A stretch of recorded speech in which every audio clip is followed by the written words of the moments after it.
Bismillahirrahmanirrahim. Alhamdulillahirrahmanirrahim. Wassalatu wassalamu ala asyrofil anbiya'i wal mursalin wa ala alihi wa sahbihi ajma'in amma ba'd. Allahumma shalli ala sayyidina Muhammad wa ala ali sayyidina Muhammad. Rabbi sholli wa yassir li amri wa hlul 'uqdatam min lisani yafqahu qawli. Assalamualaikum warahmatullahi wabarakatuh. Bapak-bapak, ibu-ibu, jamaah pengajian Calgary yang dirahmati Allah sekalian. Terima kasih atas waktunya dan kesediaannya untuk bergabung dalam pengajian rutin kita, bulanan kita pada bulan kali ini, bulan Agustus. Kali ini kita mengangkat tema Hubul Wathon Minal Iman atau cinta tanah air, bagian dari iman, yang nanti materinya akan disampaikan oleh Gus Rifkil Muslim Suiti, MPD. Alhamdulillah beliau sudah hadir bersama kita. Kepada Gus Rifkil, matur suwun saestu sudah bergabung bersama kita, sudah meluangkan waktunya untuk bergabung bersama jamaah pengajian Calgary dan berbagi ilmunya bersama kita, insya Allah. Kajian ini juga sudah seperti saya sampaikan, sudah di streaming melalui Facebook dan YouTube juga, jadi bisa diikuti di sana nanti, insya Allah. Dan nanti setelah kajiannya selesai nanti bisa disimak kembali di either di Facebook atau di YouTube untuk review masing-masing. Untuk memulai, untuk menambah berkah, insya Allah akan kita mulai dengan sedikit tilawah dan terjemah Quran oleh Ketua Pengajian Calgary, Kang Irfan Wandana. Kemudian nanti akan diteruskan dengan materi kajian oleh Gus Rifkil.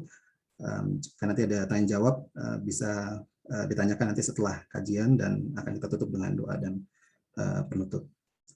Setelah itu nanti kajian selesai, bagi jamaah yang berada di Calgary kita mohon untuk standby dulu untuk pengumuman-pengumuman untuk yang di Calgary, tapi yang lainnya dipersilakan untuk meninggalkan ruangan Zoom masing-masing.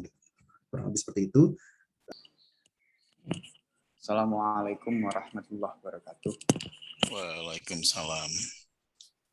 Alhamdulillahirabbil alamin. Wa bihi nasta'in ala umuri dunya waddin. Wassalatu wassalamu ala asyrofil anbiya wal mursalin sayyidina maulana Muhammadin wa ala alihi wa ashabihi ajma'in amma ba'd. Fadilatul mukarramin wal muhtaramin, para alim, para kiai, para habaib yang senantiasa kita tunggu-tunggu fatwa serta nasihatnya. Yang hormati seluruh jajaran pengurus ataupun anggota dari pengajian Calgary yang saya cintai dan yang saya banggakan, serta seluruh jamaah yang menyimak acara pengajian Calgary Kanada ini melalui platform apapun. Langkah pertama dan paling perdana, mari kita aturkan puji syukur kehadirat Allah Subhanahu wa taala biqaulina alhamdulillah wa syukurillah. Berkat limpahan taufik, inayah dan hidayahnya pada pagi hari menjelang siang waktu Indonesia dan sore menjelang malam waktu Kanada, Amerika dan sekitarnya, kita diberikan nikmat iman, nikmat Islam, diberikan umur yang panjang, bisa bermuajahah biwasilati teknologi dengan perantara teknologi, yakni Zoom Meet ini, tanpa suatu halangan apapun. Mari kita semua ikrar bersama, ikrar bilisan, biqaulina alhamdulillah wa syukurillah. Kedua kalinya, sholawat ma'asalam kita hadiahkan kepada junjungan kita Nabi Agung Muhammad Sallallahu Alaihi Wasallam. Semoga kita semua termasuk umat yang mendapatkan syafaatnya. Amin Allahumma. Langsung saja untuk menyingkat waktu. Jadi pada pertemuan kali ini kita akan membahas tentang Hubul Wathon dalam rangka peringatan kemerdekaan Republik Indonesia yang ke-76. Jargon atau tagline Hubul Wathon ini sudah sangat sering kita dengar, bahkan mungkin sudah di luar kepala dan hafal. Nah, ini yang perlu kita kaji di sini sebenarnya, apa sih hubul waton itu? Berarti kita bicara hubul waton secara bahasa Arab ada dua kalimat, ada hub dan al-waton. Hubun itu adalah cinta, al-waton itu adalah tanah air. Nah, bagaimana sebuah tagline atau jargon hubul waton ini kemudian ditambahkan dengan tadi hubul waton minal iman, berarti disandarkan dengan sebagian dari iman. Ternyata cinta tanah air ini juga termasuk sebagian dari iman. Bukan cuma analofatu minal iman saja, kebersihan sebagian dari iman. Walaupun hubul waton minal iman ini bukan hadis, akan tetapi ini sudah sangat menjadi tagline sangat masyhur di kalangan muslim tentunya, dan wabil khusus di Indonesia. Nah, ketika sebuah tagline hubul waton minal iman ini, cinta tanah air sebagian dari iman ini, akhirnya dipekikkan oleh para pejuang-pejuang kita zaman dahulu lewat para kiai-kiai kita, Mbah Hasyim Asy'ari dan sebagainya, muassis dari Nahdlatul Ulama, mengatakan hubul waton minal iman ini yang membakar semangat dari para pejuang negara Republik Indonesia, para pejuang kemerdekaan. Akhirnya berkat rahmat, taufik, inayah dan Allah Subhanahu wa taala, akhirnya kita bangsa Indonesia diberikan kemerdekaan pada tanggal 17 Agustus 1945. Tentunya kemerdekaan ini bukanlah sebuah hadiah cuma-cuma, karena memang butuh ikhtiar, butuh usaha secara lahiriah maupun secara batiniah. Ada yang berjuang di jalur peperangan dengan pasukannya yang ditempuh oleh Jenderal Sudirman beserta tentara-tentara yang lain. Ada juga yang jalur diplomasi seperti yang ditempuh oleh Bung Karno, Bung Hatta, dan juga yang lainnya. Nah, tentunya dua unsur ini yang menjadi salah satu wujud secara lahiriahnya, secara kasat matanya. Terlepas juga ada usaha-usaha yang lain, doa dari para pejuang, doa dari para kiai, doa dari para habaib, dan juga yang lain sebagainya, yang akhirnya diijabahi, diberikan hadiah oleh Allah Subhanahu wa taala bertepatan pada tanggal 17 Agustus 1945 yang akan kita peringati beberapa hari lagi untuk yang ke-76. Nah, berbicara tentang tadi, kalau kita bicara hub itu cinta ya. Cinta itu ya di atas segalanya. Ada makalah mengatakan ketika orang sudah mencintai satu perkara, maka orang itu akan diperbudak oleh perkara tersebut. Dalam bahasa Arab disebut man ahabba syai'an fahuwa abduh. Barang siapa seseorang suka terhadap satu perkara, maka orang tersebut akan menjadi budaknya. Jadi akan melakukan apapun yang dibutuhkan agar bisa memenuhi dari permintaan dari orang dicintainya tadi. Juga ada lagi yang bilang tentang cinta itu, ada yang mengatakan man ahabba syai'an aktsara dzikru. Barang siapa seseorang menyukai suatu perkara, maka orang itu akan sering-sering menyebut perkara tersebut. Ini juga menjadi tolok ukur bagaimana sebuah tanda, misalkan taruhlah kita menonton sebuah pertandingan sepak bola misalkan. Dalam satu stadion biasanya tim yang kita dukung selalu kita sebut nama timnya. Itu menjadi sebuah pertanda bahwasanya kita menyukai, mengidolai terhadap tim tersebut. Nah, ini cocok dengan makalah tadi, man ahabba syai'an aktsara dzikru. Barang siapa menyukai perkara tersebut, maka kita sering menyebut perkara tersebut. Atau kalau misalkan kita nonton Olimpiade atau Asian Games atau SEA Games, ketika atlet-atlet Indonesia bertanding, pasti kita akan dengan sangat bangganya menyebut Indonesia. Bahkan ada nadanya Indonesia, duk gitu ya. Itu sebuah tanda, sebuah ungkapan kecintaan kita terhadap negara. Bahkan beberapa waktu yang lalu, alhamdulillah, kontingen-kontingen dari Indonesia mendapatkan beberapa medali, termasuk medali emas, perak, dan juga perunggu.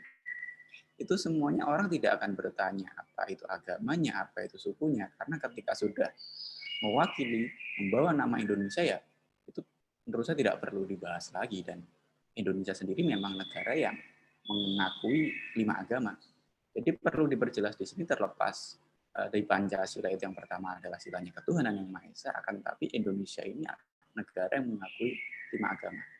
Ada Islam, ada Katolik, ada Kristen, ada Hindu, ada Buddha, yang semuanya menjadi satu dalam Bhinneka Tunggal Ika, yang walaupun berbeda-beda tapi tetap satu juga. Yang ini juga bisa kita cross check dengan sejarah kemerdekaan, pahlawan-pahlawan kemerdekaan juga bermacam-macam dari agama, suku, bangsa, dan sebagainya. Oke, jadi kembali ke tadi masalah watonia atau kenegaraan tanah air. Jadi kalau hope tadi sudah, cinta sudah, kita akan bahas tagline, bahas keyword yang kedua adalah al-waton. Al-waton itu apa? Dalam kitab At-Ta'rifat halaman 327 karangan Al-Jurjani dikatakan al-watonul aslu huwa maulidur wal baladu alladhi huwa bihi, yang kurang lebih artinya al-watonul asli adalah tempat kelahiran seorang di mana orang itu tinggal. Jadi makanya tanah air ini akan selalu dikenang orang tersebut dimanapun Anda berada. Contohnya misalkan teman-teman kita atau saudara-saudara kita yang ini di Kanada, di Calgary maupun di daerah yang lain mungkin, ini pasti memimpikan suatu waktu pengen pulang ke Indonesia. Dengan segala problematikanya, dengan segala kekurangannya, pasti Anda merindukan negara kita tercinta, negara Indonesia. Walaupun lebih banyak keunggulannya tentunya. Jadi orang bisa menghargai, mencintai tanah airnya itu justru kalau orang itu tidak berada di negaranya. Merindukan masa-masa yang mungkin waktu kecil, ya, walaupun mungkin secara negaraan, secara fasilitas, secara teknologi mungkin di Kanada lebih maju daripada Indonesia, tapi di satu titik pasti jenengan semua merindukan masa-masa ketika di tanah air. Oke. Kemudian sebenarnya tadi kaitan dengan tanah air itu juga dicontohkan beberapa kali, misalkan ketika ada beberapa peristiwa, dan tentunya dalil-dalil tanda-tanda tentang cinta tanah air itu banyak sekali. Salah satunya adalah di Quran, di hadis maupun di fikih. Kalau di Quran tentang cinta tanah air, tentang waton tadi, waton minal iman, ini salah satunya di surah Al-Qasas ayat ke-85 yang kurang lebih berbunyi, A'udzubillahi minasyaitonirrajim, bismillahirrahmanirrahim, innalladzi faradu 'alaikal qur'ana laradduka ila ma'ad.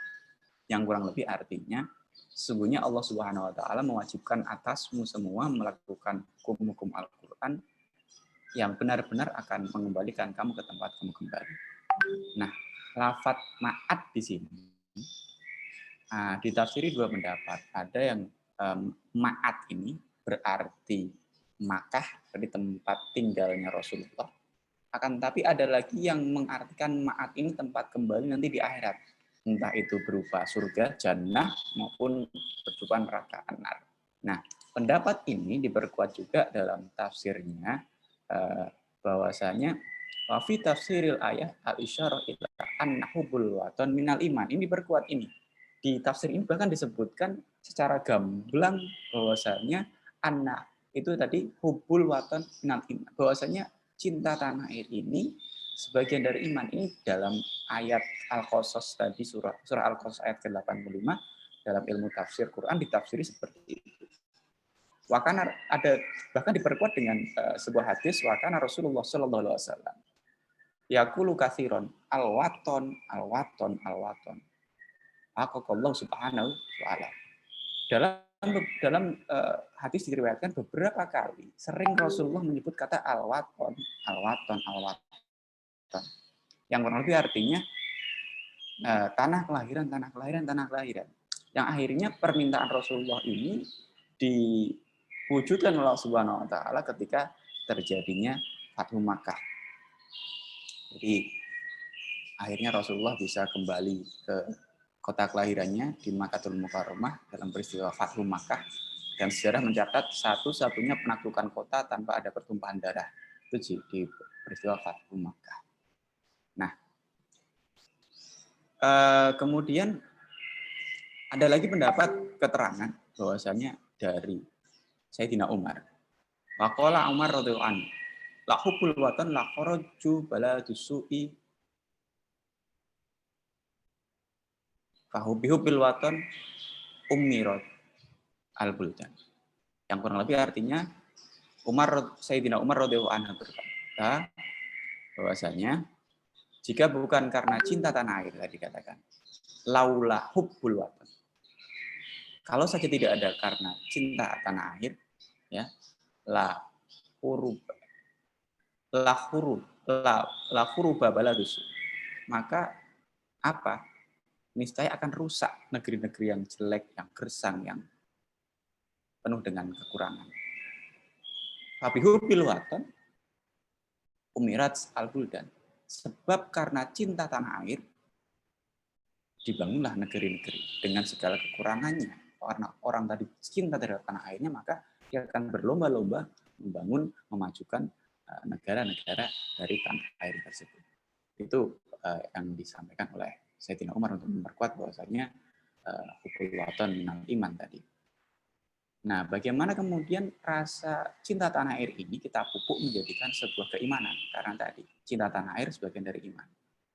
Bagaimana keimanan kita akan tumbuh dengan hubbul watan? Karena seperti ini, sebuah negara kalau memang dasarnya kita sudah mencintai negara tersebut, maka kita akan melakukan yang terbaik untuk negara tersebut. Terlepas dengan segala kekurangannya, terlepas dengan berbagai problematikanya, akan tapi karena cinta yang luar biasa terhadap negara, ini yang akan mengakibatkan kita bisa melaksanakan apapun dengan ikhlas, dengan penuh sukacita. Bekerja juga semangat, belajar juga semangat. Ini berawal dari hubbul watan. Karena keselamatan suatu negara ini juga berpengaruh terhadap semua elemen, mulai dari pendidikannya, mulai dari ekonomi, politik, dan sebagainya. Tentunya kalau negaranya tidak aman, tanpa adanya hubbul watan, akan sering terjadi mungkin kerusuhan, peperangan, dan sebagainya. Dan bahkan ketika Indonesia, dalam hal ini tadi sebelum kita mulai ya, teman-teman di NU, di Ansor, sering memekikkan ini hubbul watan minal iman. Bahkan ada sholawatannya itu ya halal waton, ya halal waton, ya halal hubbul watan minal iman. Itu sampai ke kerajaan Arab Saudi yang akhirnya dimodifikasi al-watanu fi apa? Saya nggak lupa itu tagline-nya. Intinya mereka memiripkan tagline hubbul watan minal iman ini, cinta tanah air sebagian dari iman ini, dalam semangat kenegaraan dari kerajaan Saudi Arabia. Nah, kemudian isyarat cinta tanah air ini juga bisa menjadikan bahwasanya apa?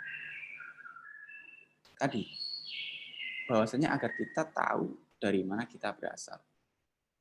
Ya. Dan bahwasanya dengan adanya hubbul watan minal iman tadi akhirnya kembali ke masalah sejarah kemerdekaan Indonesia itu, akhirnya kita bisa merdeka tepat pada tanggal 17 Agustus 1945. Berbicara dengan tanggal 17 Agustus 1945, saya masih ingat keterangan yang disampaikan oleh kiai saya, almarhum Kiai Haji Maimun Zubair. Beliau itu menerangkan tentang angka-angka. Jadi Mbah Maimun itu terkenal salah satunya ilmu titen. Ilmu titen itu ilmu yang sering cocok dengan keadaan yang biasanya dengan pola-pola, misalkan kayak kejadian alam dan sebagainya. Misalkan beliau mengatakan kalau bulan April itu kita punya uang, sepanjang bulan April maka sepanjang setahun kita akan punya uang. Itu mungkin menurut orang nggak masuk akal, tapi ternyata kalau kita paham ilmu tentang pemerintahan, memang rata-rata anggaran-anggaran itu cair di bulan April, gitu, misalkan seperti itu. Terus kenapa di bulan April juga? Karena dulu di bulan April itu waktunya untuk mulai panen dan sebagainya. Di daerah Arab pun juga bulan-bulan itu seperti itu, selain di Jawa. Kemudian ini kaitan dengan yang ini akan kita bahas adalah tentang 17 Agustus 1945. Jadi menurut beliau 17 itu angka 17, jadi kita harus beruntung, kita merasa bahagia, kita merasa dispesialkan Allah Subhanahu wa taala dikasih tanggal kemerdekaan 17 Agustus 1945 karena 17 ini sama dengan jumlah rakaat sholat. Tuh, 17. 17 juga sama dengan jumlah rukun sholat. Dan ternyata juga 17 ini sama dengan selisih antara Sumpah Pemuda dengan kemerdekaan. 45 diambil 28 itu kan jumlah 17. Ini ada sebuah korelasi yang menarik di sini tentunya. Kenapa? Berawal dari Sumpah Pemuda ini yang memunculkan satu nusa, satu bangsa, satu bahasa. Akhirnya pemuda-pemuda Indonesia semangat menjadi satu agar yang akhirnya menggiring kita dan akhirnya diberikan oleh Allah Subhanahu wa taala anugerah kemerdekaan tepat pada tanggal 17 Agustus 1945. Tadi 17, kemudian 8. 8 ini ternyata juga ada filosofinya juga selain 17 tadi sama dengan rukun sholat, rakaat sholat ya.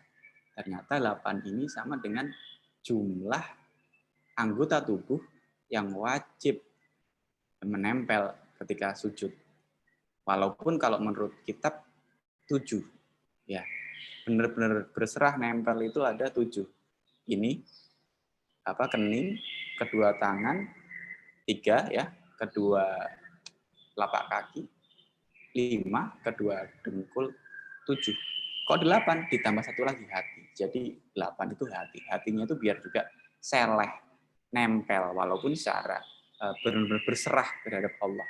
Jadi kita benar-benar di posisi yang sangat rendah sekali, tapi kita bisa dekat sekali dengan Allah yang maha tinggi itu ketika kita bersujud. Jadi di posisi paling rendah, tapi kita bisa sangat dekat sekali dengan Allah yang maha luhur.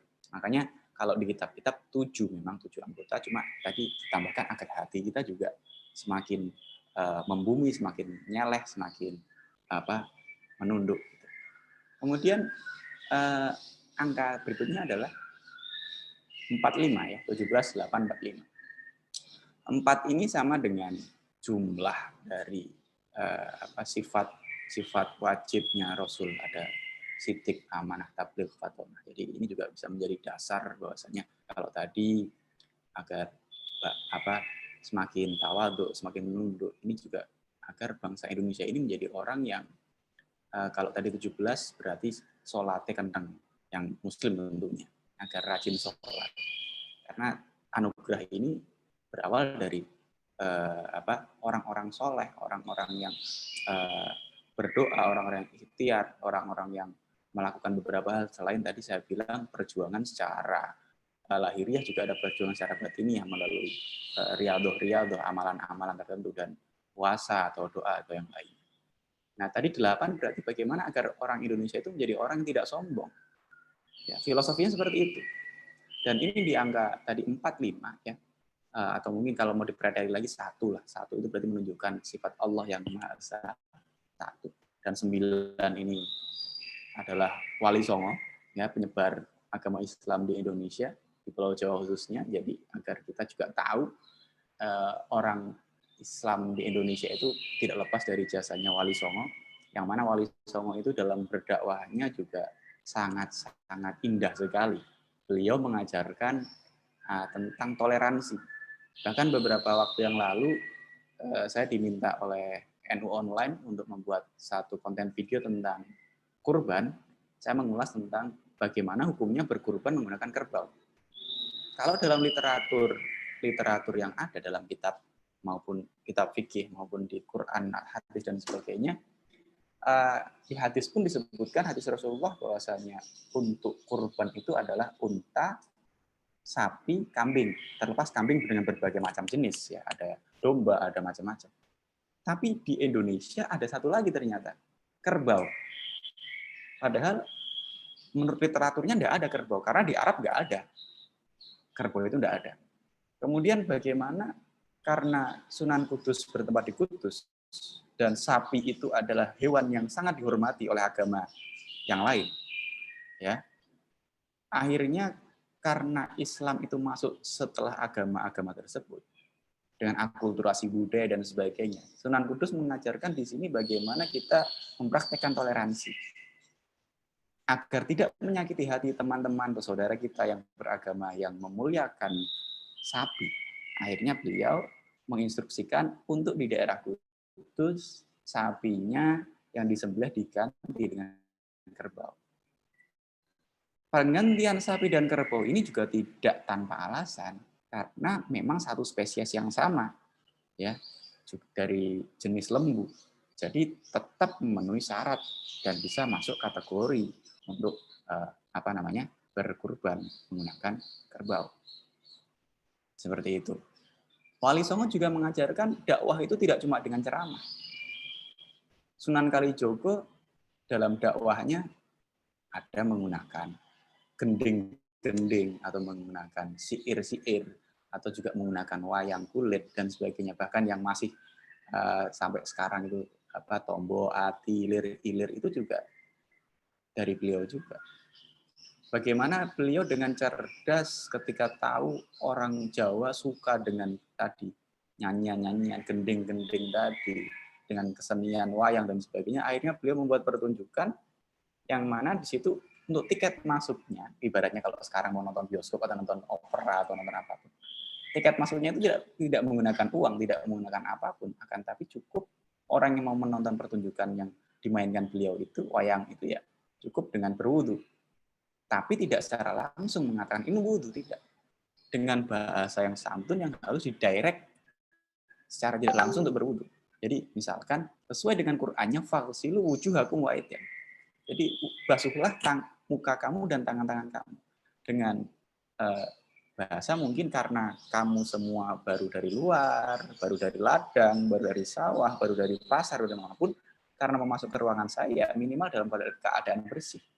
Cuci muka dulu deh, cuci tangan dulu deh, ya, cuci kaki dulu deh, karena untuk masuk ke tempat yang bersih. Jadi mereka didirect untuk berwudu secara tidak langsung.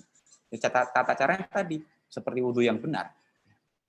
Nah, kenapa sih harus berkumur gitu? Tidak serta-merta mengatakan itu sunnah, tidak serta-merta mengatakan itu bagian dari wudu, tapi mengatakan kan tadi kamu habis makan, misalkan kamu habis minum, minimal biar bersih. Kuping bagaimana dibersihkan?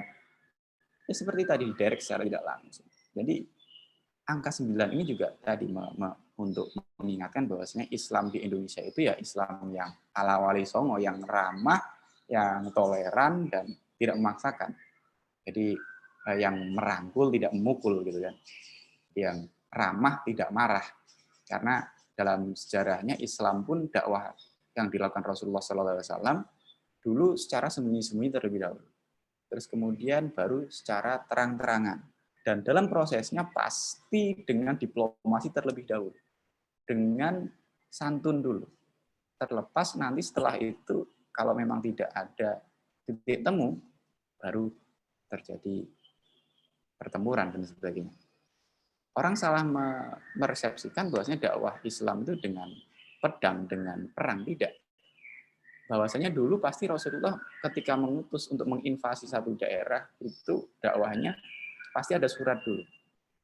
Surat dimasukkan, kalau rajanya menerima ya langsung, kalau tidak menerima ya nanti seperti itu. Kalau memang dari dalam sejarah Islam itu misalkan terjadi peperangan, atau penaklukan satu daerah, ada 3 opsi. Opsi yang pertama adalah ketika orang itu mau satu daerah itu, satu negara atau daerah mau masuk Islam, maka dijamin keselamatannya dan juga diperbolehkan untuk tinggal di situ tanpa membayar jizyah atau dalam hal ini pajak.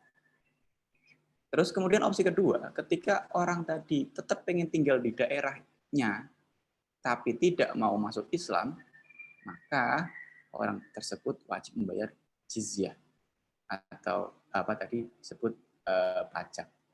Yang ini disebut juga istilahnya kafir dhimmi, orang non-muslim yang dilindungi oleh pemerintahan yang beragama Islam yang sah. Terus kemudian ini yang ketiga, kalau memang tidak mau masuk Islam, ya, dan tidak membayar pajak, maka opsi ketiga, orang ini harus keluar dari negara yang sudah ditaklukkan oleh Islam. Jadi ini yang disebut kafir harbi. Jadi memang tidak langsung diperangi, tapi dipersilahkan untuk meninggalkan tempat yang sudah diduduki itu. Nah, ini jadi tadi untuk dakwah Islam yang urutannya seperti itu. Kemudian setelah angka 1, angka 9. Sekarang angka 4. Tadi saya katakan 4 itu sama dengan sifat wajibnya Rasul yang di situ. Sidik, amanah, tabligh, fatonah. Berarti agar apa? Agar orang Indonesia ini dimanapun berada, baik di tanah air maupun di luar negeri, agar memegang sifat-sifat Rasul ini yang sidik, yang jujur, yang amanah, bisa dipercaya, yang tabligh menyampaikan, yang faton dan cerdas. Ini seperti itu. Dan yang terakhir 5, angka 5 ini tentunya sama dengan rukun Islam yang bahwasanya agar ketika diberikan semuanya, tentunya umur yang panjang, rezeki dan sebagainya, bisa melaksanakan rukun-rukun Islam sebagaimana yang telah ditentukan mulai dari syahadat, sholat, zakat, puasa, dan tentunya haji bagi yang mampu. Jadi itu untuk kita wajib bersyukur, wajib berbahagia, berbangga karena tanggal kemerdekaan kita juga spesial, diberikan oleh Allah Subhanahu wa taala, tidak main-main ya. 17 itu tadi sama dengan rakaat sholat atau rukun sholat, dan sama dengan selisih antara Sumpah Pemuda dan kemerdekaan Indonesia. Ini juga menjadi cikal bakal kemerdekaan Indonesia karena semua pemuda Indonesia sepakat untuk dalam satu nusa, satu bangsa, satu bahasa, satu negara Indonesia, yang menjadi pemicu yang akhirnya menjadi 17 tahun berikutnya adalah diberikan oleh Allah Subhanahu wa taala kemerdekaan. Terus kemudian tadi 8 adalah sama dengan anggota tubuh plus 1 ya, hati kita agar orang Indonesia tadi selain taat beribadah juga agar orangnya tawadhu, rendah hati, rendah diri dan sebagainya. Kemudian angka 1 agar terlepas agamanya apapun ya, kalau memang Islam berarti agar taat ibadah, karena sesuai dengan sila pertama ketuhanan yang Maha Esa. Kemudian 9 tadi sama dengan jumlah wali songo agar kita berislam seperti ala-ala wali songo yang toleran, yang moderat, yang tidak kaku, ya, yang tidak marah-marah, ya, tidak saklek dan sebagainya. Terus kemudian yang tadi 4 tadi sama dengan agar rakyat Indonesia itu juga meniru 4 sifat wajib Rasul tadi, dan yang terakhir agar bisa menjalankan ajaran-ajaran sesuai dengan rukun Islam yang ada yang diberikan oleh Allah Subhanahu wa taala. Jadi itu kaitan dengan bagaimana kita bersyukur terhadap tanggal yang diberikan oleh Allah Subhanahu wa taala. Terus pertanyaannya adalah, kalau dulu tentara atau pejuang berperang memperjuangkan Islam, dalam hal ini memperjuangkan kemerdekaan Indonesia dengan cara berperang, maka dengan keadaan sekarang ketika kita sudah merdeka, maka bagaimana kita berjuangnya adalah menjaga keutuhan negara Kesatuan Republik Indonesia yang masih belajar, berjuangnya dengan cara belajar yang giat, yang sudah bekerja juga bekerja yang giat, yang aktif dimanapun semuanya diniati jihad, karena jihad itu kalau bisa saya definisikan secara global adalah jihad itu tidak cuma mengangkat senjata berperang dalam jalan Allah, tidak. Tapi jihad kalau bisa saya definisikan secara global, jihad adalah ketika kita melakukan apapun di bidang apapun, perkara apapun yang kita benar-benar bersungguh-sungguh untuk melakukannya, itu namanya jihad. Karena jihad berasal dari bahasa Arab, dari tasrifan ijtihad, dan ijtihad juga maknanya juga bersungguh-sungguh. Jadi ketika kita bersungguh-sungguh melakukan apapun, itu juga termasuk jihad. Apalagi bekerja, apalagi belajar, ini juga termasuk jihad. Apalagi yang belajar karena berjihad melawan kebodohan. Kalau sekarang di sosial media juga bisa mungkin berjihad melawan hoax, ya. Terus kemudian yang bekerja, ini bekerja malah luar biasa lagi jihadnya. Kenapa? Selain jihad, dia juga mencari nafkah untuk anak istri, itu juga pahala juga. Jadi jangan khawatir untuk yang sudah bekerja tidak mendapatkan pahala jihad, justru mendapatkan pahala jihad dan juga mendapatkan pahala dari kewajiban mencarikan nafkah untuk anak istri, ataupun misalkan yang bekerja perempuan berarti untuk suami dan anak seperti itu. Jadi mungkin seperti itu. Untuk bagaimana kita mengisi kemerdekaannya adalah kita sebagai warga negara Indonesia harus benar-benar mengamalkan, mengkristalkan dalam hati kita bagaimana hubul waton minal iman ini bisa meningkatkan kecintaan kita terhadap negara kesatuan Republik Indonesia dari rongrongan, dari ancaman apapun, baik dari eksternal maupun internal, baik dari luar maupun dari dalam. Itu mungkin yang bisa kami sampaikan. Mungkin nanti bisa disambung dari Q&A-nya. Kurang lebihnya minta maaf. Akhirul kalam, wallahul muwaffiq. Wassalamualaikum warahmatullahi wabarakatuh. Waalaikumsalam warahmatullahi wabarakatuh. Jazakallahu khairan katsiran. Matur suwun saestu Gus Rizwil untuk materinya yang disampaikan ke kita semua. Insya Allah semakin menambah ilmu, semakin menambah berkah dan rasa cinta kita untuk tanah air kita dalam kerangkai keimanan kita, iman Islam kita. Ini dipersilakan waktu dan tempat dipersilakan untuk jamaah yang mau bertanya pada Gus Rizwil langsung. Mungkin bisa bisa langsung bertanya di unmute atau mungkin mau angkat tangan dulu di via Zoom-nya juga silakan. Saya coba pantau juga lewat Facebook atau YouTube atau kalau misalnya ada yang bertanya. Tapi silakan kalau misalnya ada yang mau bertanya, waktu dan tempatnya silakan. Bapak Ibu.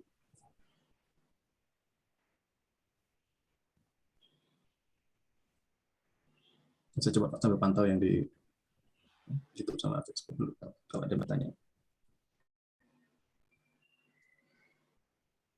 Mungkin sambil memantau yang pertanyaan Q&A-nya, kita bisa ngobrol-ngobrol sedikit lah. Monggo. Ya. Jadi kalau boleh tadi saya tadi mencatat sendiri tuh yang terutama yang saya highlight itu yang terakhir ya, perihal implementasinya gitu kan, dan ini relevansinya terutama untuk kita yang kebetulan sedang berdomisili di luar gitu kan, bagaimana kadang kita kalau melihat rasa cinta kita terhadap tanah air itu beda ya lensanya antara kalau kita sedang di dalam negeri dan di luar negeri gitu kan. Jadi ada perspektif tersendiri lah gitu. Jadi dan bagaimana kita mengisi kemerdekaan tadi itu, mengisi kemerdekaan yang sudah dengan jeripaya, dengan tumpah darah oleh para pejuang kita, para pahlawan kita itu perlu kita isi kan sampai sampai kita menuju itu tadi kan gerbang emasnya Indonesia nanti itu suatu saat nanti gitu. Jadi itu sih yang kalau saya pribadi yang saya catat gitu ya. Mungkin kalau dari yang lain ada yang mau, nggak harus bertanya juga sih, kayak kalau ada yang mau sharing juga silakan gitu kan, kayak monggo, ini kesempatan, ini ruang terbuka buat semua, silakan.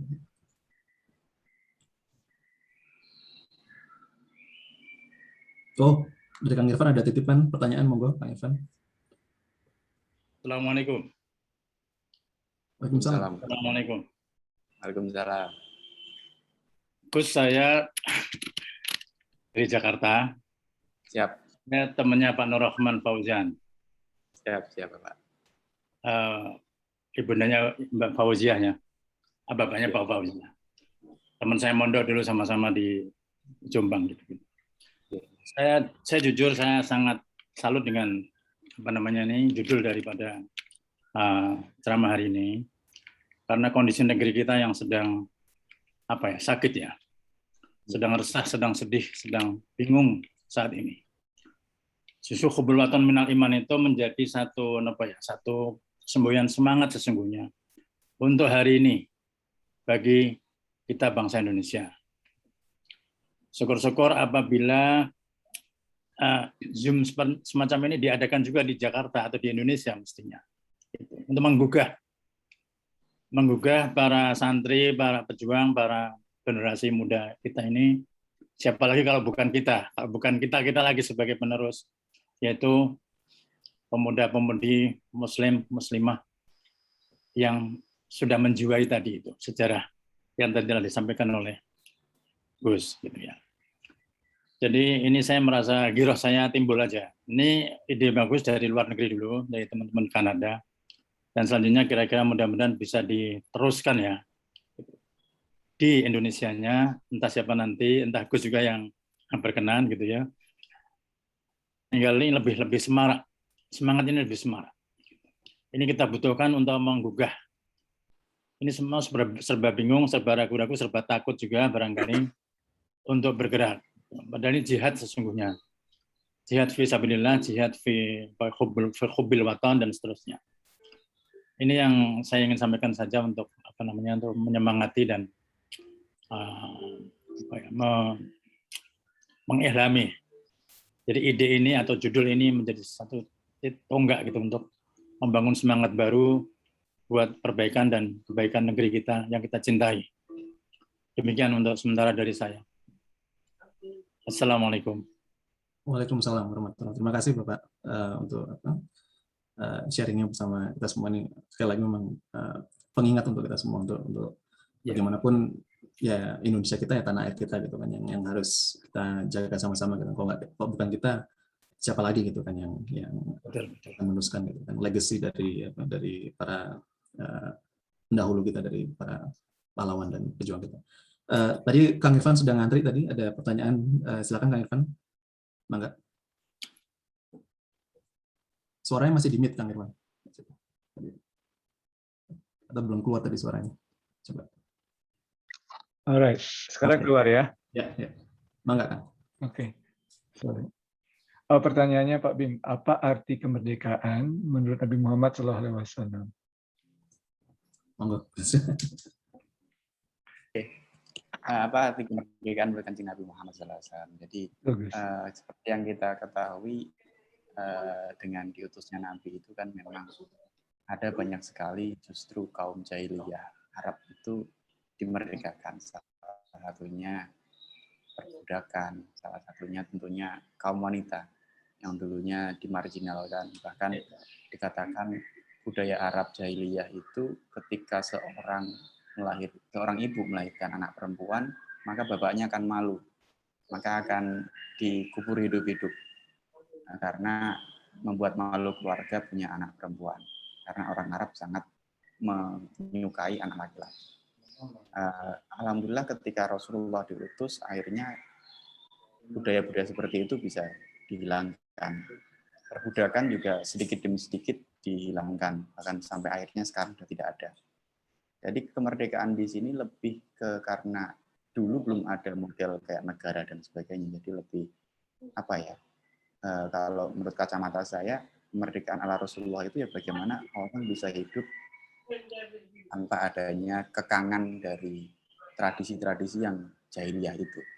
Jadi bagaimana hidup berbangsa, bernegara yang bebas, tentunya dengan ada aturan yang sesuai dengan negara atau daerah tersebut, sesuai dengan aturan dari norma-norma ataupun agama terkait atau kepercayaan yang ada. Karena kalau ada orang misalkan mengatakan merdeka itu ya tanpa aturan, itu salah. Kalau aturan pasti ada, dan adanya aturan itu untuk menertibkan.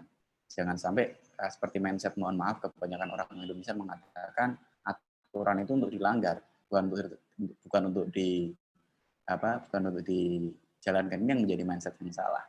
Bagaimana kedisiplinan, sekali lagi mohon maaf buat saudara-saudara kita, teman-teman kita, terutama yang di daerah di Indonesia itu, kedisiplinannya masih sangat rendah sekali. Itu kenapa akhirnya kayak ini, mohon maaf saya bicara sedikit kaitan pandemi ya. Kenapa akhirnya di Indonesia itu ledakan kasusnya ada, terus kemudian juga kenapa juga nanti di Indonesia ini menjadi vaksinasi sangat lambat, ini karena ya sekali lagi kedisiplinannya yang kurang. Saya sedikit contoh kecil ini, bagaimana kenapa vaksin di Indonesia itu lambat, karena muncul banyak hoax beredar tentang vaksin. Bahwasanya vaksin itu mengandung inilah, ada ininya lah, ada chip atau apa itu yang hoax yang beredar itu. Ada lagi juga mengatakan nanti kalau divaksin meninggal dan sebagainya. Jadi perlunya edukasi tentang bagaimana kita hoax itu penting sekali. Jadi merdeka tadi kalau menurut saya bebas yang tetap sesuai lembaga yang ada di sekitar. Ini seperti itu. Kalau Khairat. Terima kasih, Gus Ipul. Ini ada pertanyaan titipan dari Mbak Fosi, saya bacakan aja lagi sibuk sama anak-anak. Lagi saya bacakan aja. Bim tolong tanya, sedikit sejarah kenapa Indonesia akhirnya tidak didirikan sebagai negara Islam, dan walaupun begitu masih bisa mengayomi semua dan menjadi negara dengan jumlah muslim terbesar. Mungkin bisa sedikit diulas sedikit aja mungkin, Gus, kayak secara sejarah mungkin ya, kenapa Indonesia tidak didirikan sebagai negara Islam tapi malah bisa mengayomi dan menjadi negara dengan jumlah muslim terbesar. Monggo, Gus.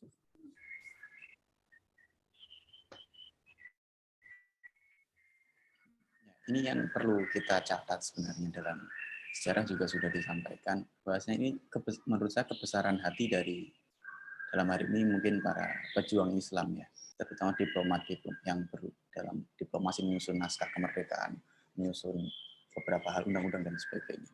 Bagaimana justru para kiai waktu itu, dalam hal ini NU ya, waktu itu justru menghendaki yang seperti ini, tidak langsung negara Islam, karena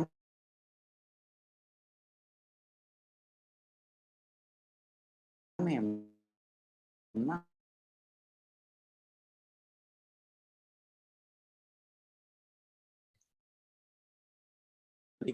banyak suku, banyak bangsa, banyak bahasa di sini. Cuma orang Islam saja. Terlepas masih berbeda. Orang mengatakan dinul Islam, ya. Kalau dinul Islam itu adalah negara yang beragama Islam, mayoritasnya penduduk Islam dan juga menerapkan hukum Islam. Kalau Indonesia belum bisa masuk kategori itu, walaupun ada beberapa pendapat yang mengatakan ketika mayoritas Islam, maka sudah termasuk dinul Islam. Akan tapi dinul Islam ini negara yang benar-benar menerapkan hukum Islam. Dan menurut saya pribadi jujur, saya justru bersyukur hidup di Indonesia. Kenapa? Karena kita diajarkan dengan multikulturalnya, dengan berbagai macam suku, bahasa, dan sebagainya. Mohon maaf ini bukan membanding-bandingkan. Andai saja Indonesia dulu sepakat menggunakan negara Islam dengan syariat Islam, ya, ini bahasa guyonan saja, saya sering menyampaikan ini. Kenapa sih kok lebih suka dengan Indonesia yang seperti ini? Kalau saya simpel kok, apalagi zaman dulu sekolah. Saya bersyukur Indonesia mengakui 5 agama. Jadi liburnya banyak. Ya, nggak cuma peringatan hari raya Islam saja, peringatan hari-hari besar Kristen juga, Katolik juga, Hindu juga, Buddha juga, enak, liburnya banyak. Itu versi bercandanya. Jadi bagaimana kita tidak melupakan sejarah dari, ya itu ada makalah mengatakan jas merah, jangan sampai melupakan sejarah. Tentunya kita juga harus menghargai jasa-jasa pahlawan kita yang beragama non-Muslim.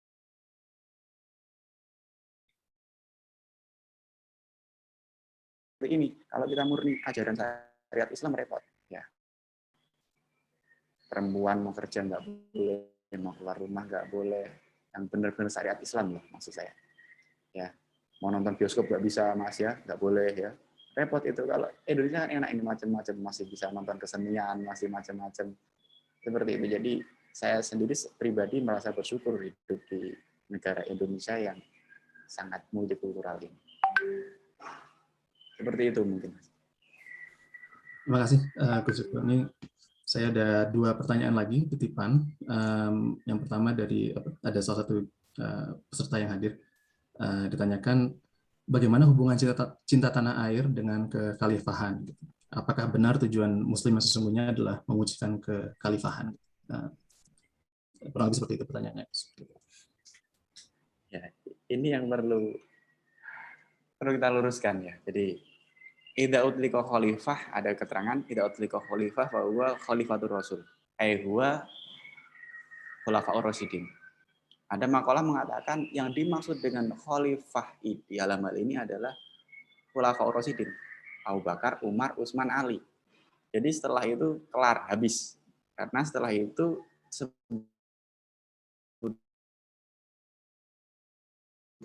jadi ketika kekhalifahan harusnya sudah kelar di era itu, karena memang setelah itu sudah bukan orang-orang soleh lagi, mohon maaf, terlepas dengan segala kealiman dan ke ilmu dan sebagainya.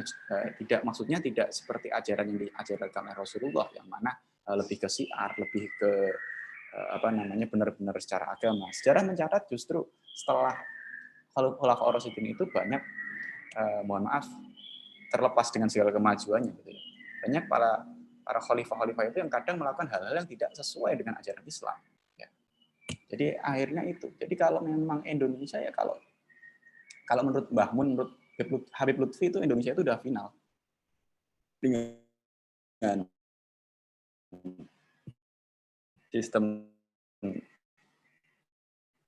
negara yang seperti jargon khalifah itu dimunculkan lagi. Saya masih ingat waktu saya menempuh S2 di UIN Wali Songo itu, saya bertemu dengan teman yang kebetulan teman saya ini, boleh saya sebut ormasnya, Mas? Monggo, silakan. Ya, oke. Teman saya itu aktivis HTI. Ya, kebetulan beberapa waktu setelah ya tadi dengan teman-teman Ansor Jawa Tengah membubarkan acara HTI di salah satu hotel di Semarang. Kemudian dalam diskusi saya dengan teman itu, saya agak bercanda gitu. Bahasa Jawa itu, wing ora ketok, saya bilang. Kemarin juga kelihatan waktu kita mau mengamankan acara itu. Yang likok atau apa bahasanya itu. Dia berdalih masih ada acara yang lainnya. Terus kemudian ada diskusi menarik dengan saya. Saya bertanya, ini seumpamanya, naudzubillah min dzalik, seumpamanya Indonesia bisa dikhalifahkan. Sekarang saya mau tanya, khalifah sampean siapa? Yang akan kamu jadikan pimpinan siapa? Imamnya siapa? Dia justru bingung, nggak bisa jawab.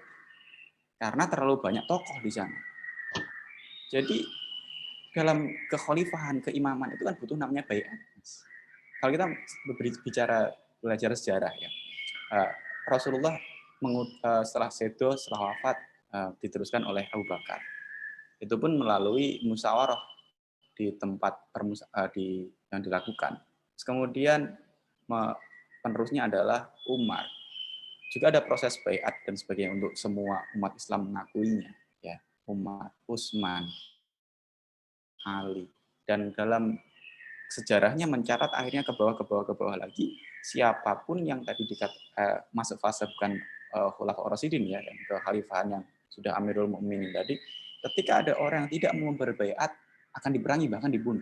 Yang jadi masalah adalah itu pun sudah ditetapkan oleh sebagian kelompok yang mengakui dia sebagai imam. Yang jadi masalah adalah bagaimana ketika ada beberapa tokoh yang berambisi menjadi pemimpin, menjadi imam di situ.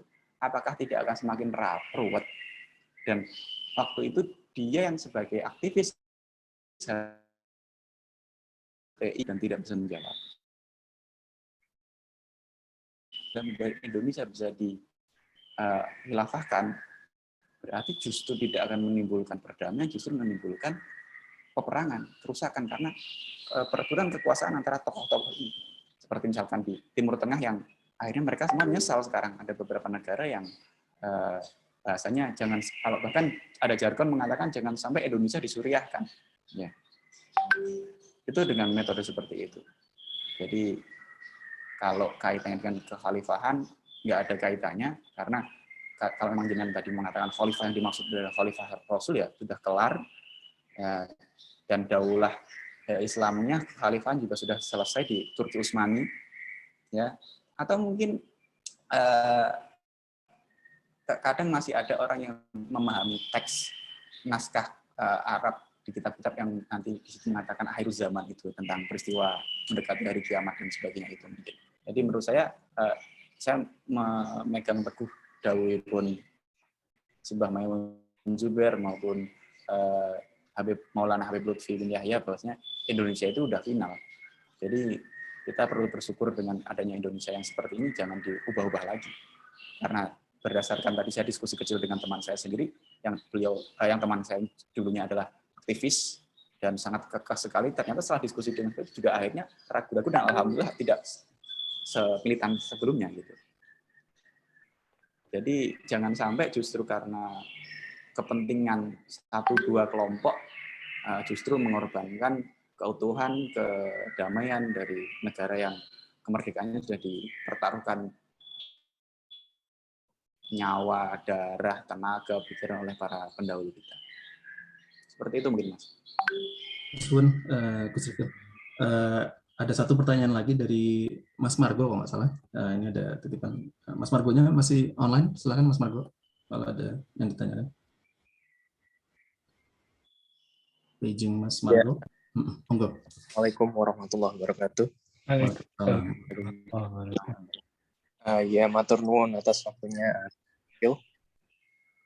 Ya, sebenarnya bukan bersifat pertanyaan, tapi mencermati keadaan sekarang yang terjadi di Afghanistan itu. Seperti kita melihat sejarah yang terulang lagi gitu loh. Jadi dulu waktu Afghanistan berhasil mengusir Soviet dengan bantuan Amerika, terus akhirnya ditinggal gelanggang oleh Amerika dan akhirnya jatuh ke perang saudara dan akhirnya dikuasai oleh Taliban. Dan hal ini terulang lagi saat ini. Jadi Afghanistan yang cuman ada 5 suku, semuanya Islam, tapi begitu ini ya istilahnya sama sekali semangat persatuannya itu sangat kurang dibandingkan dengan kita yang lebih majemuk. Nah, mungkin bisa diulas sedikit mungkin Gus Rifil bagaimana supaya kita tidak istilahnya tidak sampai hal tersebut terjadi di Indonesia gitu. Mungkin apa hal-hal yang bisa digarisbawahi yang bisa dijadikan untuk kepentingan bersama bagi setiap warga negara di Indonesia dalam kaitan cinta terhadap tanah air. Mungkin begitu, Gus. Matur nuwun. Sami-sami Mas Marco. Jadi sekali lagi perlunya menanamkan cinta tanah air. Saya jadi ingat beberapa waktu yang lalu ada beberapa teman yang bercerita bahwasanya dia termasuk aktivis di jalanan. Bagaimana ketika seorang anak kalau dulu itu kita sangat cinta sekali terhadap negara kita. Ibaratnya Pancasila hafal, bahkan UUD pun kita hafal dulu beberapa pasal ya, karena zaman saya sekolah itu ada dulu namanya PMP, terus kemudian berubah menjadi PPKN ya. Bukan PPKM ya, itu beda lagi. Ya. Karena sekarang menjadi PKN saja.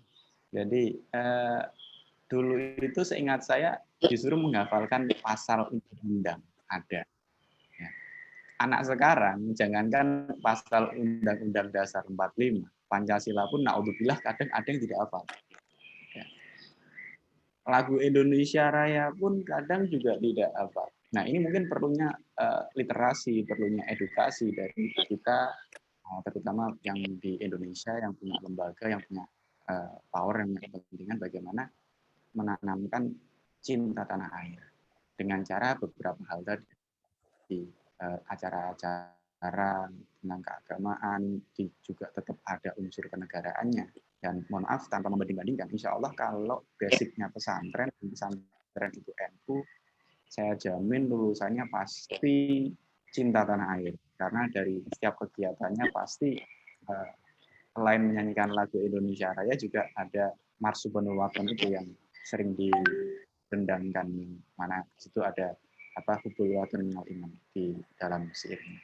Nah, kemudian tadi bagaimana kalau menurut saya justru pelajaran PPKN itu atau PMP itu justru digalakkan lagi, dan juga seingat saya dulu ada kayak tentang kepancasilaan juga selain itu. Jadi prihatin, miris ketika melihat anak-anak itu kurang memahami, kurang mengerti tentang negara. Bahkan ini ya, sedikit cerita. Ada saudara yang ini cerita saudara yang mau menyekolahkan anaknya. Jadi beliau itu cross check dulu ke sekolahnya. Mohon maaf, SD atau TK yang IT itu, saya nggak sebut merek. Ya. Tapi di lembaganya itu cuma mengakui libur yang Islam saja. Dengan dalih SD-nya atau TK-nya atau SMP-nya atau SMA-nya IT, Islam terpadu itu.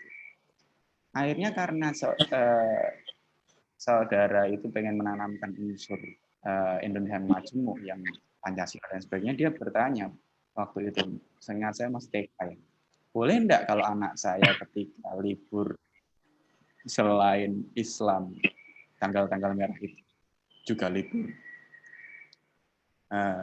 Ternyata sekolahnya agak lumayan katanya, jadi dipersilakan untuk izin. Gitu. Tapi ada beberapa lembaga yang memang benar-benar tidak mengakuinya, jadi liburnya cukup hari raya Islam saja. Ini kalau menurut saya bagaimana kita sebagai orang Indonesia, apalagi yang misalkan yang benar-benar bergelut di dunia pendidikan, ini juga harus mengawal hal seperti itu. Mohon maaf, sedikit cerita di sini itu pondok pesantren Salaf. Kalau kegiatan pesantren sama seperti pesantren lainnya, alhamdulillah beberapa tahun ini kita ada pendidikan formal SMP maupun SMK. Terlepas SMP-nya dan SMK-nya liburnya Jumat, dan agar unsur pesantrennya tetap ada, kelasnya juga dipisah laki-laki perempuan, akan tetapi kita tetap menghargai hari libur yang lain. Jadi misal tetap libur, makanya saya tadi bilang enak hidup di Indonesia, tanggal merahnya banyak. Jadi memang kita mengajarkan bagaimana anak-anak itu tahu ini loh Natal, ini loh Waisak, ini loh Nyepi, ini loh sebagainya. Jadi agar mereka itu tidak kaget.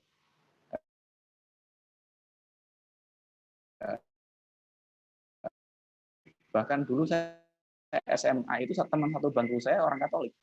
Ya, memang saya dari dulu berteman dengan berbagai macam kultur, berbagai macam agama, berbagai macam suku bangsa. Menurut saya itu tidak masalah justru. Ini yang akhirnya mererat, mertebal keyakinan bahwasanya Indonesia itu memang negara yang plural, yang majemuk, yang kita harus bisa bersifat moderat. Moderat yang di sini tentunya tidak asal-asalan saja. Kita bisa menumbuhkan sikap moderat dengan baik, toleransi yang baik, ketika kita sudah paham benar-benar agama dengan baik. Jadi sebuah sikap toleransi yang baik, sikap moderasi yang baik, ini muncul dari pemahaman agama yang baik. Karena di dalam agama Islam juga diajarkan bagaimana kita berhubungan dengan sesama pemeluk agama yang sama, misalnya Islam dengan Islam. Kemudian juga dengan pemeluk agama Islam dengan yang lain. Dan juga pemeluk agama Islam dengan pemerintah yang sah. Ini sama plek hakul jiron yang disampaikan Rasulullah ini sama plek dengan yang ada di pelajaran PMP zaman dulu. 3 kerukunan atau kerukunan atau apa bahasanya, agak lupa itu ya. Jadi kerukunan sesama umat beragama, kerukunan antar umat beragama, dan kerukunan umat beragama dengan pemerintah. Jadi ini walaupun judulnya PMP, ya, pelajar pendidikan moral Pancasila gitu. Tapi sebenarnya dalam pendidikan PMP itu saya melihat banyak sekali unsur-unsur agama di situ dan unsur akhlak pun ada. Coba kita flashback zaman dulu sekolah di PMP. Ketika ditanyakan bagaimana sikapmu ketika bertemu dengan orang yang seperti ini, pasti kan itu pelajaran akhlak, akidah akhlak kalau pelajaran agamanya berarti. Atau di mungkin di kitabnya Ta'lim Muta'alim atau di Adab Dunyawatin itu ada korelasi juga seperti itu. Nah, itu dituangkan dengan indah, dengan bagus dalam moral tadi, pendidikan moral kepancasilaan. Jadi Pancasila itu ya ada unsur agamanya. Ini makanya menurut saya ketika tagline ini disampaikan oleh kiai saya almarhum Simbah Kiai Haji Maimun Zubair itu yang akhirnya pasangan ketika Pak Presiden Joko Widodo berpasangan dengan Kiai Haji Ma'ruf Amin itu kan sama dengan ketika Pak Ganjar Pranowo berpasangan dengan Gus Tadsya Simaimun, putra dari beliau. Beliau kan menyampaikan adanya tagline waktu itu untuk Gus Yassin dan Pak Ganjar itu adalah nasionalis religius. Ya, ini menurut saya sebuah pemikiran yang sangat luar biasa sekali karena munculnya dari dulu kebanyakan terfriksi-friksi, terfragmen. Orang religius itu tidak nasionalis. Menurut saya ini sebuah pemikiran yang luar biasa yang dari nasionalis religius ini adalah sebuah buah pemikiran hasil dari hubul watan minal iman. Bagaimana kita cinta tanah air tapi tetap juga tidak melupakan sisi kereligiusan kita. Ketika kita juga menjadi sisi yang religius, kita juga tidak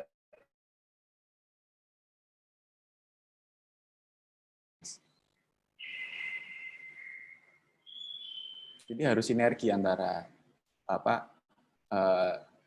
cinta tanah air dengan beragama. Jadi tadi kayak nasionalis religius tadi dengan pengaplikasiannya hubul watan minal iman. Seperti itu mungkin, Mas. Terima kasih Gus Rifil untuk penjelasannya. Mungkin saya tambahkan catatan terakhir kali yang sebelum kita tutup bahwa masih kaitannya dengan hubul watan tadi minal iman, mencintai tanah air bagian dari iman. Ini gimana ya? Terutama untuk kita yang sedang berdomisili di luar gitu, menghasilkan rezeki di luar gitu kan. Betapa pentingnya peranan orang tua gitu ya dalam menanamkan benih-benih itu, benih-benih kecintaan itu, benih-benih identitas dia kan, karena pendidikan pertama itu kan mulainya dari keluarga gitu kan ya. Jadi saya itu aja, saya hanya menambahkan, menggarisbawahi bahwa pentingnya peranan keluarga juga itu di sini dalam menjaga kelangsungan itu gitu, dan dalam menjaga rasa cinta tanah air kita dalam kerangka keimanan kita, keimanan Islam kita gitu kan. Mungkin itu kurang lebih untuk sesi penjawab kita kali ini.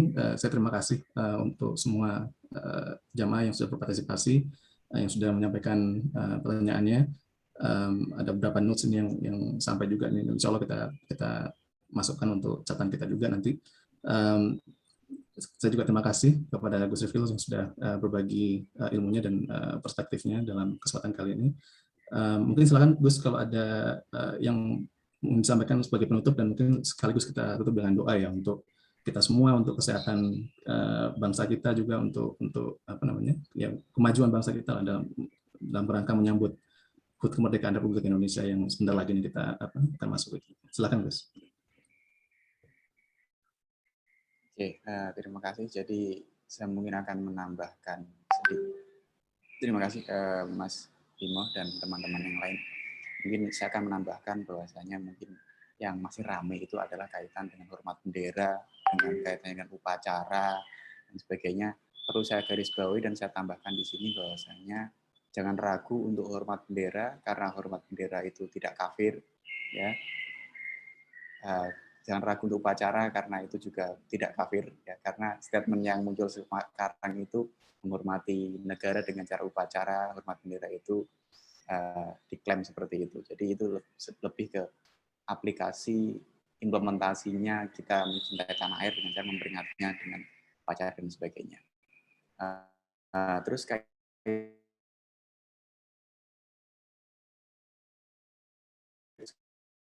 lagi mensyukuri dan mengisi kemerdekaan kita adalah dengan cara bagaimana kita mengisinya dengan kegiatan yang positif, yang salah satunya mungkin yang sangat menjadi PR sekarang adalah tadi bagaimana kita memerangi hoax yang kaitannya dengan kenegaraan maupun dengan yang lainnya, sama-sama saling jaga, saling berjuang dalam rangka menjaga keutuhan negara Republik Indonesia. Kalau kata Bung Karno itu dulu perjuangannya melawan penjajah, kalau perjuangan kita lebih susah karena melawan bangsa sendiri dengan segala kepentingan-kepentingannya dan sebagainya.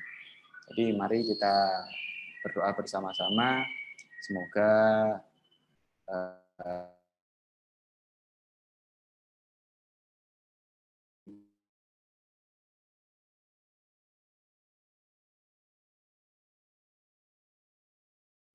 dan semoga diberikan, semoga rasa kecintaan kita terhadap tanah air menjadi lebih tinggi lagi, lebih kuat lagi, baik yang di luar maupun yang di dalam negeri. Mari kita tutup dengan cukup bacaan suratul Fatihah atau doa, Mas Juno? Monggo manut Gus, manut. Mengikuti.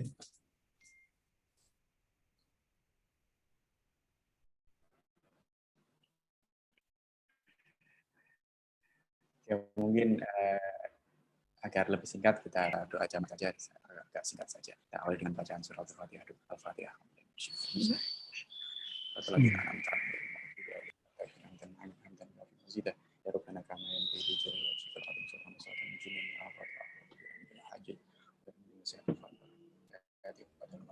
Allahumma ij'al baldatana Indonesia baldatan thayyiban mubarakan. Allahumma ij'alna rizqan halalan wa sinan Allahumma taharram maratan wa tahsan. Rabbana zalamna anfusana wa la tahammalna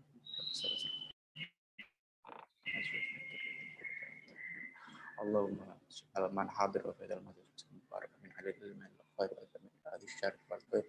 Rabbana hab lana min azwajina dunia hasanah fil akhirati wa qina adzaban nar ya rabbal alamin subhana rabbika rabbil izzati amma yasifun wa salamun ala al-mursalin rabbil alamin al-fatihah alladzina an'amta alaihim wa kiranya itu saja yang bisa saya sampaikan mulai awal sampai akhir. Kalau ada yang benar itu murni karena Allah Subhanahu wa taala. Kalau ada banyak kesalahan itu murni karena kebodohan saya. Kurang lebihnya minta maaf yang sebesar-besarnya. Akhirul kalam. Allahumma waffiq. Assalamualaikum warahmatullahi wabarakatuh. Waalaikumsalam warahmatullahi wabarakatuh. Terima kasih sekali lagi atas suwun saestu Gus Rifkil untuk waktunya dan kesempatannya bisa bersilaturahmi dan berbagi ilmu pada pagi hari ini atau sore hari ini di Calgary. Insya Allah silaturahmi ini akan kita jaga dan bisa ketemu lagi nanti insya Allah di kesempatan-kesempatan berikutnya.